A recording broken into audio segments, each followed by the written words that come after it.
Kalau kegiatan itu ada istilah namanya ternak teri ya. Oh, Antar teri. anak, antar istri. Oh, Masya Allah. Boleh juga istilahnya ternak teri ya.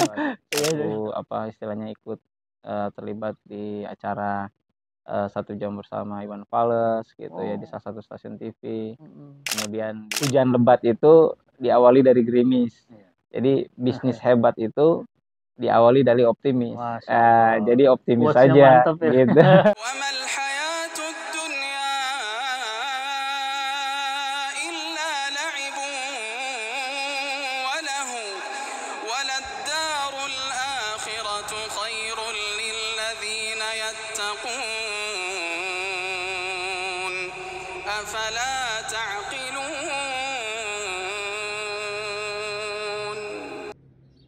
Assalamualaikum warahmatullahi wabarakatuh.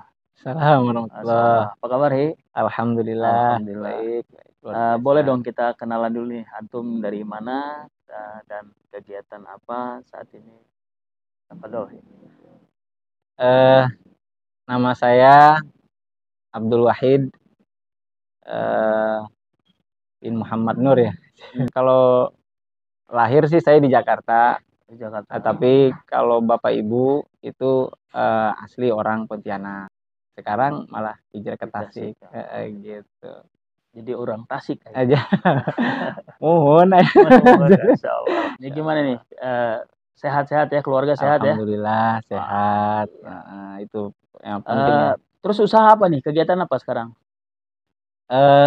Kegiatan kalau kegiatan itu ada istilah namanya ternak teri ya. Antar anak, antar istri. Oh, Masya Allah. Boleh juga istilahnya ternak teri ya.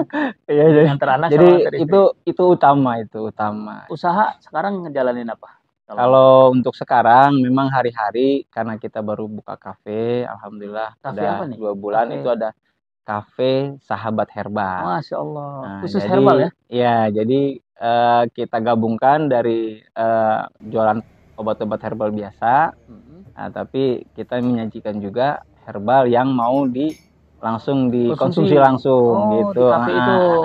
Jadi ini yang udah jada atau di mix racikan sendiri nih? Racikan sendiri. Jadi sebenarnya sih ya belajarnya dari resep-resepnya Dr. Zaidul Akbar ya. Dr. Zaidul Akbar. Dari situ kita gabungkan sama ada beberapa dari resep-resep Tibun Nabawi juga gitu. Jadi kan ya memang herbal itu sebetulnya lebih unggul harusnya dibanding obat kimia. Mengikatnya lebih lama. Betul. Cuma memang memang proses gitu. Itu. Alhamdulillah. Tadi antum udah cerita nih tentang kafe Sahabat Herbal. Ya. Ini boleh cerita nggak mulai buka jam berapa, tutup jam berapa, dan apa aja nih yang ada di kafe Sahabat Herbal? Kalau untuk jam buka, kita memang jam bukanya 7:30. Jam 7:30 pagi. Setelah kegiatan antar anak sekolah, ya kan, itu langsung kita buka kafe. Nah di situ tutup sampai jam sore jam 4, 4:30 sore. Kalau untuk produk-produk itunya sih menu-menunya sebetulnya kalau ditampilkan menu herbal itu menu dari Dr. Zaidul Akbar sendiri itu banyak banget. Jadi nggak mungkin kalau misalnya harus disajikan katalog atau gimana gitu. Jadi kita kadang ada yang tanya, saya pegel-pegel atau apa, baru kita buatkan gitu. Jadi bisa dianalisa. Bisa gitu. Jadi dari rimpang-rimpang yang ada, kita ada jahe, temulawak gitu kan, sama mahoni, sambiloto untuk gula darah biasanya. Yang membedakan kan pasti ada umum ya STMJ gitu kan. Betul. Nah, kita punya apa bedanya? Punya STMJ ini STMJ rempah luar biasa. Jadi kalau STMJ biasa kan cuma susu, telur, madu, jahe. Nah, kalau kita ada kayu manis, ada serai. Nah, itu ada tambah habatus sauda. Jadi ada rasa habatnya gitu. Jadi kalau udah diracik kan itu diminum nih. Ada juga nih tipikal pelanggan yang saya mau bawa di rumah deh dikonsumsi buat berapa hari ke depan, itu bisa diracikin terus diolah di rumah? Kalau untuk beberapa hari ke depan mungkin kayaknya agak sulit. Tapi kalau misalnya untuk hari itu juga dikonsumsi, dibawa pulang bisa. Gitu, bisa kita Itu sediakan cukup seduh kemasan misalnya seduh. atau apa? Betul. Enggak, kita sediakan cup nanti Oh, udah di jadi. cup chiller atau di cup yang biasa kayak kopi gitu kan. Nah, kita bungkus biasanya suka gitu. Terus ini kan udah berapa lama nih usaha jalannya? Kalau usaha ini baru sekitar 1-2 bulan inilah ya. Nah, 1-2 bulan masih penambahan, masih terus perubahan. Nah, kalau untuk usaha herbal sendiri sebetulnya saya dari tahun 2000 berapa nih? 2018 itu udah punya izin produksi gitu. Resmi nih ya. Resmi. Pemerintah punya ya. Jadi saya bukan istilahnya tukang jamu yang Abal-abal. ilegal ya. Betul, bukan. Jadi memang ada pendidikannya. Betul. Ya. Jadi ada nama istilahnya itu PKP kalau di Dinkes itu pelatihan keamanan pangan. Nah, jadi setiap pelaku usaha bisnis pangan itu harusnya mengikuti pelatihan PKP. Gitu. Itu untuk menjaga ini tadi ya. Iya, gitu. Jadi untuk bagaimana cara kebersihannya, bagaimana cara istilahnya biar dari bahan yang satu ke bahan yang lain biar nggak bercampur gitu. Jadi ada pelatihannya. Dan ini juga menjadi syarat baku resmi untuk bisa punya kafe herbal sejenis atau enggak? Atau hanya sekedar ini resmi nih? Enggak, itu hanya sekedar kalau izin PKP itu nanti dia ke depannya itu bisa mengajukan untuk surat perizinan izin rumah tangga pangan gitu. Misal mengeluarkan produk herbal, industri gitu. Jadi itu untuk itu izin legal itu. Jadi kalau udah punya izin legal itu kan kelebihannya nanti bisa bikin impor. Ya, kita bisa dikasih ilegalitas untuk izin impor kan gitu. Terus kenapa nih memilih usaha ini? Kalau herbal sebenarnya sih awalnya sih memang istilahnya bisa dibilang kalau herbalis sih bukan juga ya. Istilahnya kita juga memang pecinta herbal lah ya. Jadi sebenarnya penyuka herbal, penikmat awalnya herbal. Mungkin konsumsi awalnya ya? konsumsi gitu, konsumsi. Kedua karena memang ya seperti misalnya madu kan masuk di herbal. Kalau madu kan kita bicara soal madu, ini kan semua orang Islam harus yakin kalau madu itu obat ya. Betul. Itu bahaya kalau nggak yakin madu itu obat, bahaya tuh karena diragukan keimanan bisa. Masya Allah.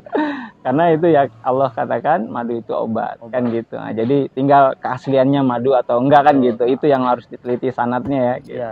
Gitu. Wah, menarik ya cerita tentang antum di herbal nih. Kalau boleh Hana mengajak flashback nih, balik dulu nih sebelum sekarang usaha udah jalan. Kok antum tuh dari mana kok bisa akhirnya dapat PKP dari Dinas Kesehatan, kemudian ini gimana tuh ceritanya? Apa dong? Bismillah. Ini jadi begini awal ceritanya. Tahun 2010 2011 lah, 2011 itu Ana dari Tasik, sebelumnya udah menikah di Tasik, terus hijrah lagi ke Jakarta, ke Bekasi, ke Keranggan. Nah, jadi tepatnya di Keranggan. Nah, di dekat Keranggan itu ada salah satu produsen herbal. Nggak salah satu ya, sebenarnya ada banyak. Ana kebenaran diperbantukan di sana. Di sana, jadi di sana, jadi kenal sama pemiliknya. Akhirnya tahu dari awal bagaimana cara pengolahan herbal, cara pendiriannya, cara perizinan sampai ke Badan POM.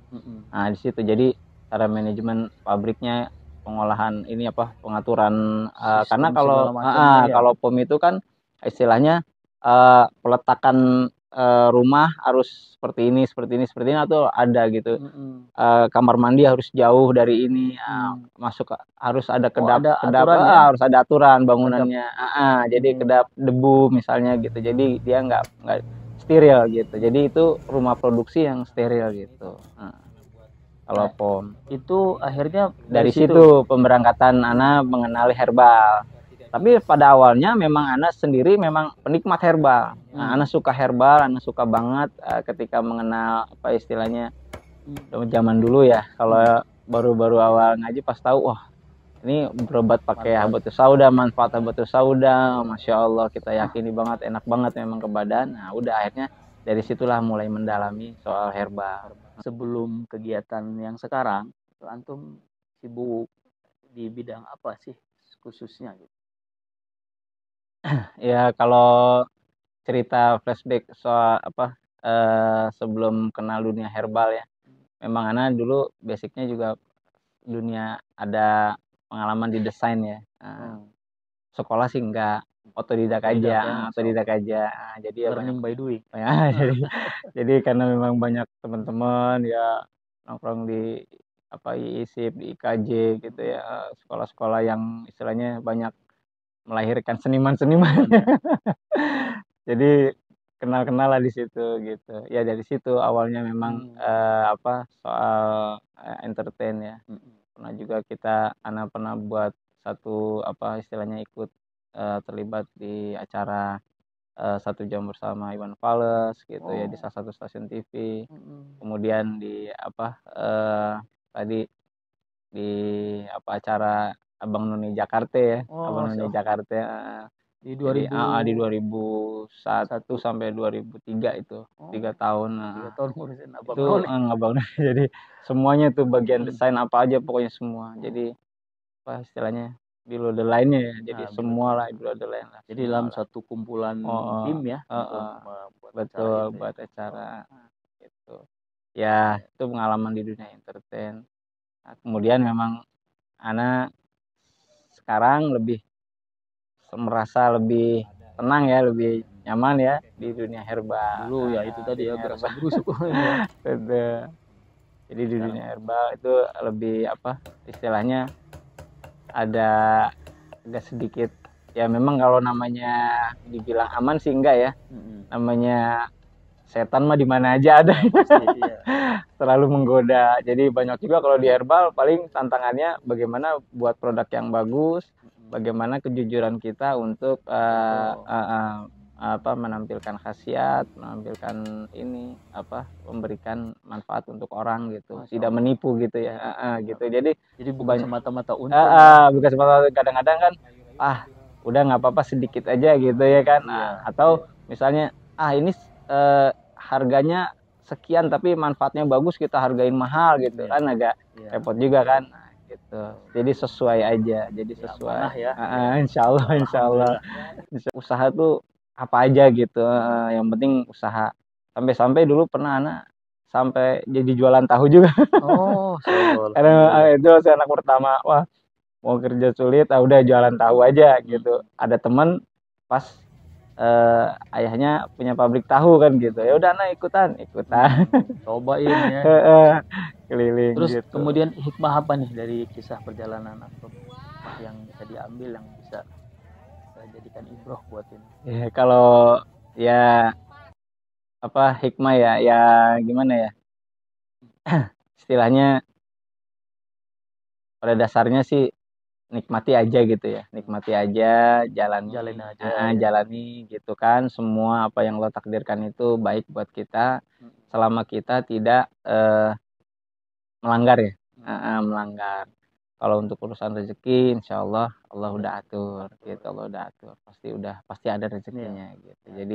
Jadi alhamdulillah ketika mengenal sunnah, mengenal ilmu agama itu lebih tenang. Nah, kita nggak buru-buru kayak misalnya harus masalah sekalipun gitu, tenang aja gitu, hadapi tenang, alhamdulillah.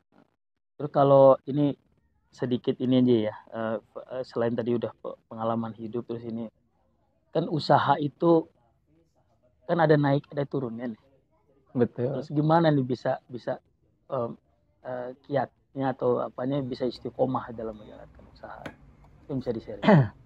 Ya seperti tadi dibilang ya, emang sebenarnya kalau untuk istiqomah usaha ya memang harus usaha ya. Karena kan ada larangan menganggur ya. Jadi nggak boleh menganggur. Jadi apa aja dijalani semua. Sampai terakhir kemarin aja sebelum saya buka di cafe herbal ini, saya sempat jualan tanaman.